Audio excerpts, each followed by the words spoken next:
Hello, everybody. Welcome to Production Music Live. My name is Guido. I'm over from Cat and Beats. And today we're going to be going over a simple but yet very effective mastering chain. So I got my little mastering chain over here. You can download that in the description. And I'm working with a Production Music Live file as well. So you can also check that out if you'd like to. This is what the mastering chain looks like. I got a color limiter to begin with that will probably raise some eyebrows, a compressor, two utilities, a EQ8, a limiter, and another limiter again. So I'm going to be walking you through this whole thing, but what I want you to do first is get into the right headspace, the right mindset. So first, realize what our responsibility is. We need to make one final master copy, which is going to be digitally distributed. So that's one thing to remember. Another part is that in the master, it is not up to us to make insane amounts of cuts and boosts and insane amounts of compression to make it sound as, as big as possible or whatever. That's going to be done in the mix. And lastly, I want you to start listening in a specific way.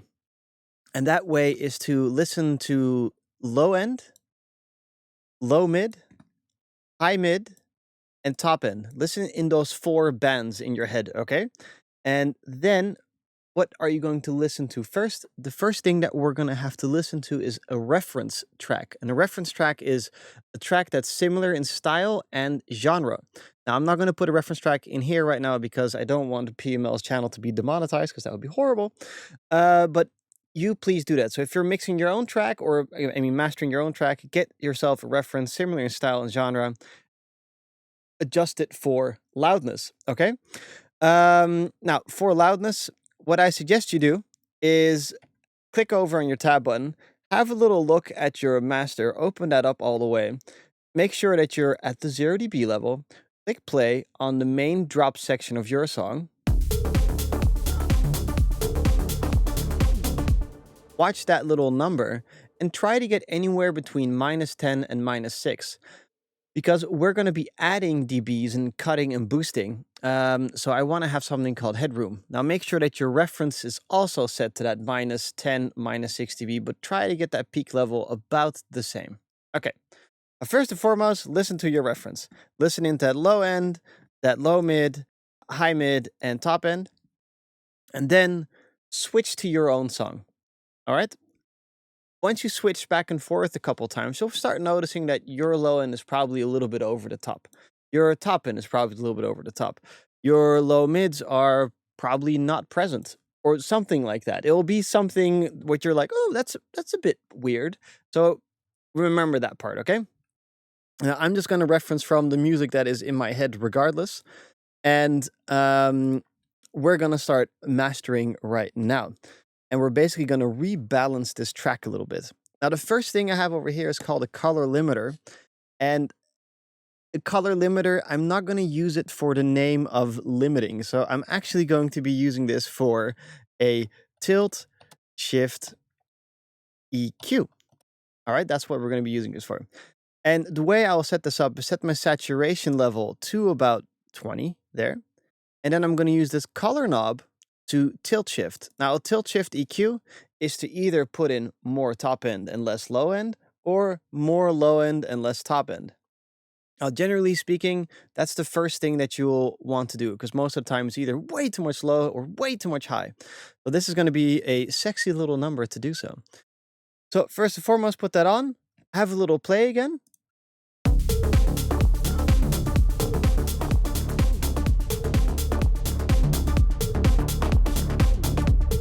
So more low end, more top end. Personally, I think that this track is a little bit, has like some stuff there. The top end is not really that present, so I'm going to go for a little bit more top.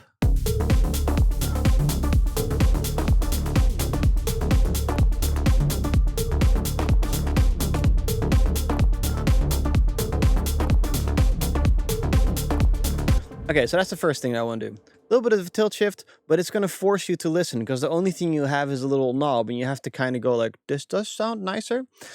Regardless of everything, double check again with your reference, okay? Now, we're continuing on. The next part I want to do, and I want you to start listening for as well, is how punchy does the reference song appear to be? Does it go like, bot, got? Does it have this really hard, like, thick weight to it the whole time?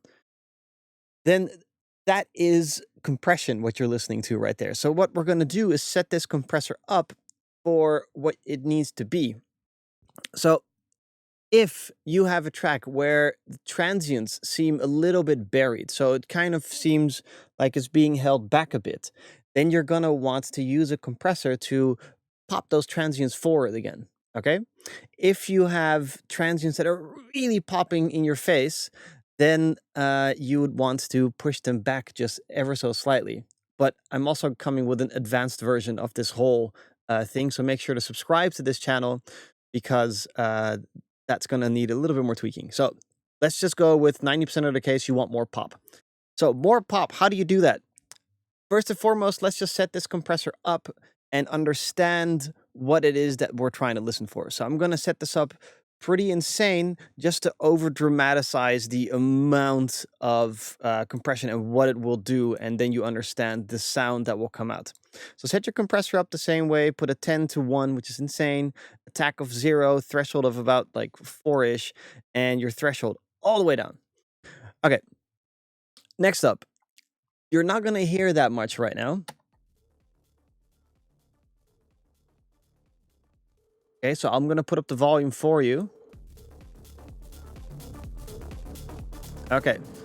Now, the reason that I've done this is because when I will slowly raise the attack time, what will happen is that all of a sudden I can accentuate the first part of the transient of the overall waveform to come through. So I'm going to get like tack, tack, tack. All right. Now, with an attack, you can write this down, with an attack time of about 5 milliseconds to about 10 milliseconds or so, you're going to get that first part of the transients, which is going to sound like a tick, like tick, tick, tick, like that.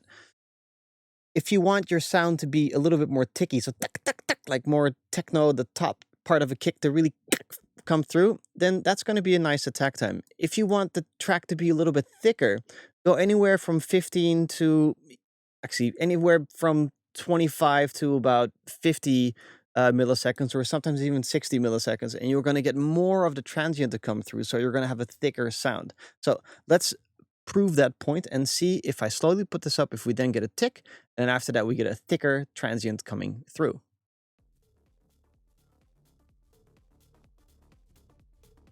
I'm going to put up the volume. Whereas I can't hear shit.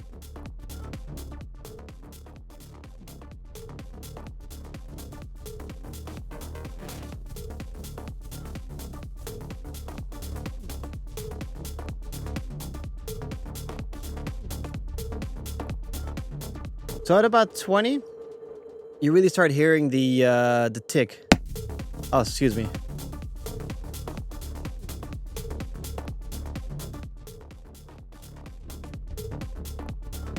I'm going to keep that at about 20, and I'm with my release knob. I know this is insane, by the way, so I'm only doing this. It'll come to you in a second. With the release knob, remember when I said the word accentuate? I'm trying to get that first part to really pop out. If you put the release knob up just ever so slightly, so from 1, which is going to have lots of distortion, to 10, you'll all of a sudden hear that first initial pop, that dot, dot, dot, to come on through. And you get that breathing effect. Okay. So now that I've set this up, I'm going to put down my output again, and I'm going to now understand the sound that is coming through. I'm going to put my ratio back because I don't need insane amounts of compression. Remember, we don't want to do crazy things right now. So let's put that for 2 to 1. Slowly put this down and have a little listen to what the compressor sounds like.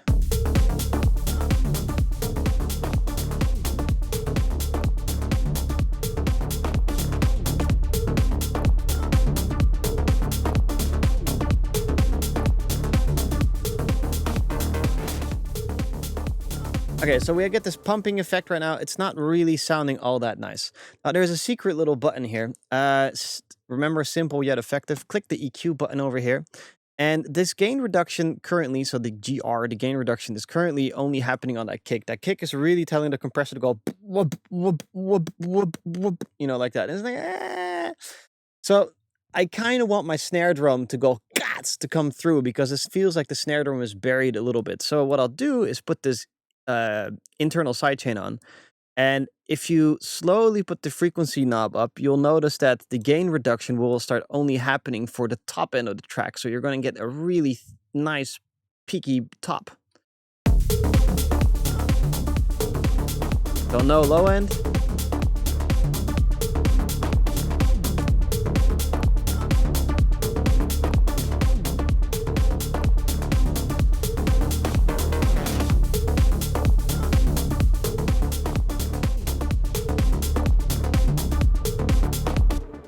Okay.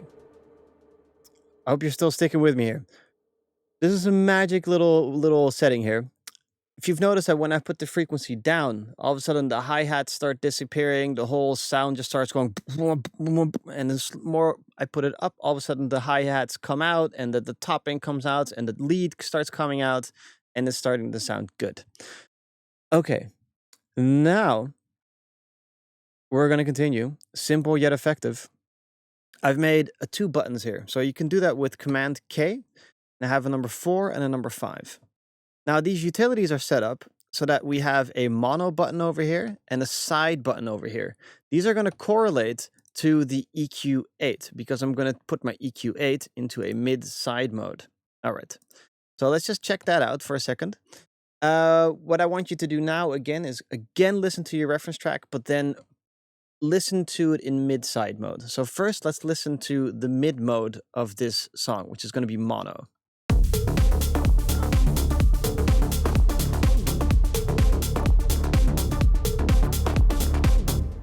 Okay, now let's listen to the side mode.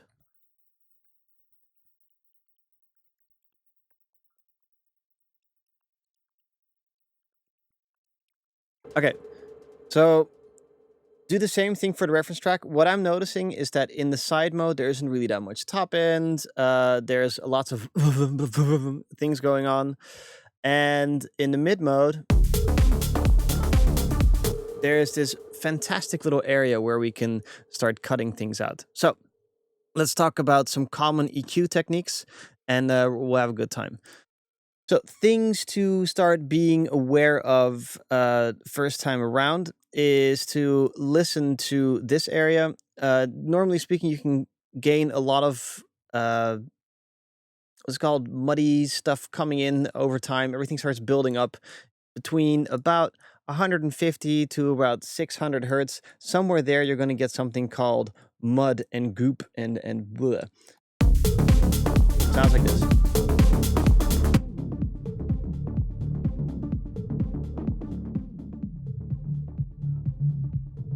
See, it's a little bit much, a little bit over the top. So what I'll do is I'll take that down.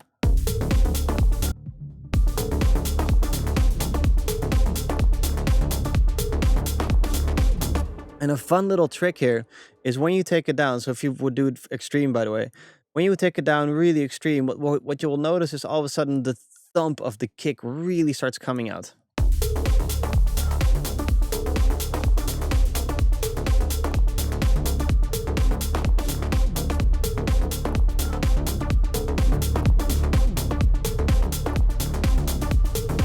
Now, because you take away some low energy there, you can also, again, add a little bit of low. So this technique is called a pull tech technique. Generally speaking, it works, so give it a shot.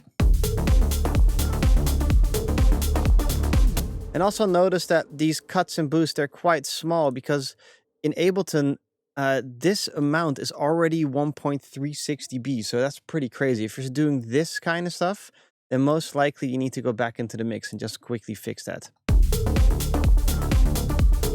Now, another thing we can do potentially is to cut the low end.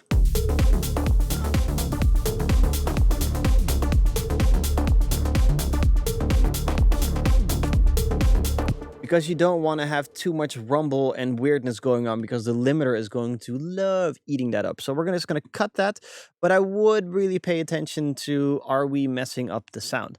I also suggest that we oversample as well, so we don't have any anti-aliasing going up in this biatch too.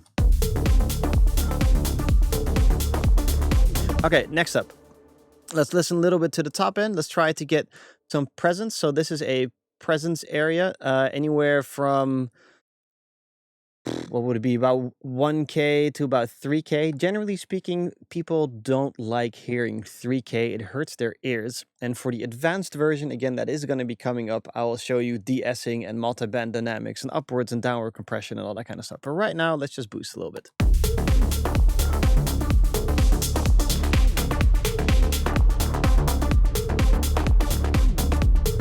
Okay, next thing I want to do is just get rid of that hi-hat.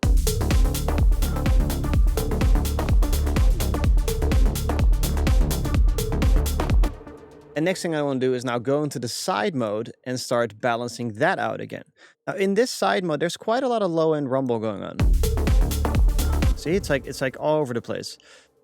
Generally speaking, people will say, just cut the low end out and high pass everything. I would be a little bit careful with it, because sometimes you can make the sound all of a sudden not be warm anymore. So just slowly drag into that and feel if the sound is becoming less warm.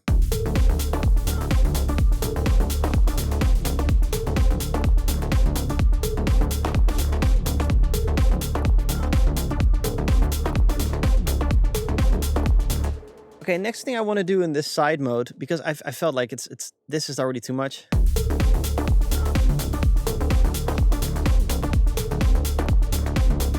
It's supposed to be a little bit rumbly, you know what I mean? But next thing I want to do is actually boost a little bit in the side. So first thing I noticed when I was listening to it is that the side doesn't really have any sidey sizzle stuff. So this is a really easy trick, and it gives you lots of, air.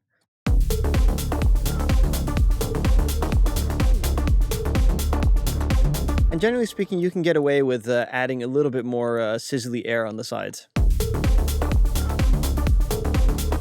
Let's look around over here as well. I kind of want to boost this area because we have that lovely lead there.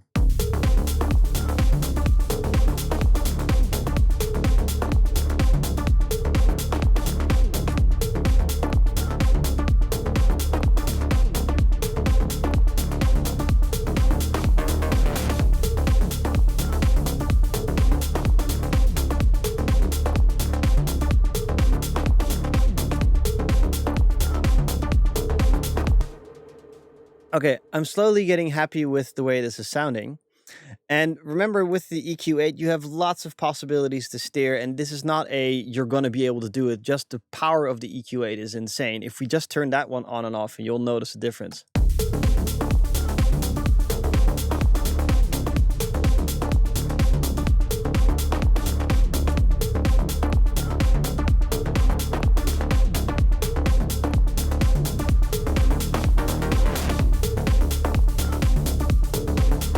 We're slowly molding this thing into something nice and sexy. Okay, next up what I have is something called double limiting. I have two limiters set up. The first limiter is set up to just push up the gain. And this is a little bit of a sneaky trick that I'm going to be doing. Because if we just put up the gain, I'm not looking to do any compression whatsoever. I kind of want to set this limiter up so that when you will listen back to the whole track, you'll all of a sudden notice some type of distortion coming through. Be like, so what you then need to do is just go back into your chain and go like, is my first limiter actually getting distorted really bad? Go back into your track and be like, what is it that is causing the distortion? Most of the time it's effects drops and like big bass booms that cause that. So we're going to set this up in this main drop here. We're going to put up the gain so it doesn't do anything. And then we're going to go to the next limiter.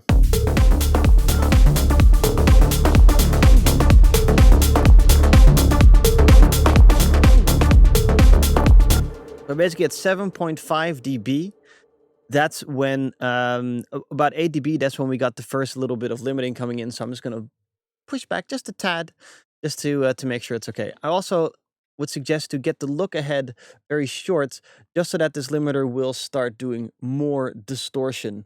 It sounds a little bit insane. You don't want to have that, but again, it's more of a safe keep for yourself to make sure that you're listening for that distortion and going like, ah, that doesn't sound good.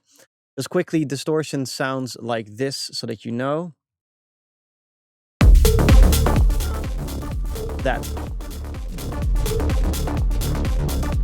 it's like this. Somebody's just taking a poop all over your track. Okay, so next up, last limiter. We're going to be setting the ceiling to -1. That is a very important setting, specifically because we are doing this simple mastering chain for an online release. So most of you will be doing online releases right now. And this ceiling of -1 is there for a very nerdy part. When we upload the wave form, because that's what we're going to be uploading, or the WAV, whatever, to SoundCloud or to Spotify or to any other distribution that's online, then it will get converted from that WAV to, is it WAV or WAVE? From that WAV to MP3 or .ogg or ACC. And once it's there, to MP3, for instance, you'll get 1 dB extra. That's just added on top of your original file. Now, once you would have, for instance, a ceiling of 0 dB, you will get 1 dB extra of clipping. And it can sound a little bit nasty and blech, and that's also generally the reason why your SoundCloud upload sounds a bit crappier than when it's in your DAW. Another thing is when you do go from MP3 or from WAV to MP3, then your side information will get squished a little bit. It's always as if you go from wide to it's not really there anymore. So that's why you can push it just a tad extra, just to see if you can get it to have that same beautiful side information. Anyway, let's slowly put up the gain. And what we're going to do now is a little bit of metering inside of Ableton. And what I want to do is actually look at the brighter green thing here. And that brighter green stands for RMS. And the RMS value that you want to have without squishing your limiter too much or your track too much, so it becomes too 30, is about -9 to about -7, somewhere around there. Generally speaking, will be fine. Again, I'd suggest you check out your reference track in the main drop. Check out what the RMS is of that one and just push into it and see, if you get that same type of vibe. So what I'm going to do is now push into this, and I'm going to look for hitting about a -7-ish, -8-ish, somewhere over there, and really carefully pay attention to any distortions that are happening.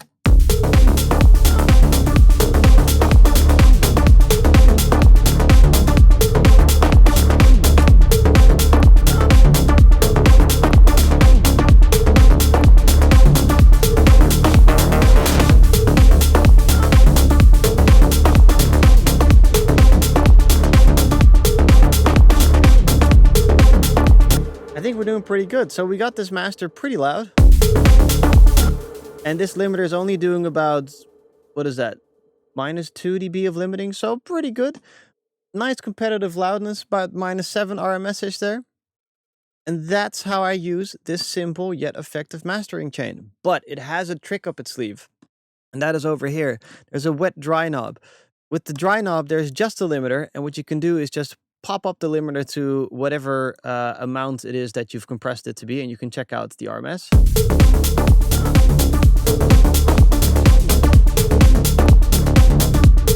So somewhere over there. And then you can switch back and forth.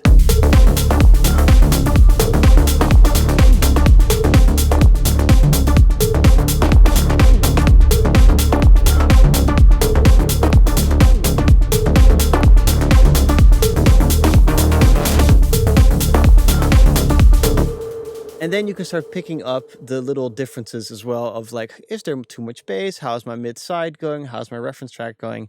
And again, as you see, with this super simple but yet very effective mastering chain. It's not supposed to be an insane amount of difference. It's supposed to be, does it really fit the track? Is the rumble gone in that low end here? Do we get that snare to pop out? Is that top end there? It's literally answering the questions of how is my low mid, my high mid, and my highs? Are they all working together? All right. So that's that. I hope you've enjoyed this little session. Make sure to subscribe to this channel because there's going to be the advanced version of this as well, where we're going to go way more into depth about the limiting part. We're also going to be using free plugins to get this a little bit further. Multiband dynamics, all types of sexiness. So see you guys again soon. And last part is make sure to, one second, when you export it, I always forget this. Put it at 24 or 16 bit depth and put on this POW R3 dither. More on that next time.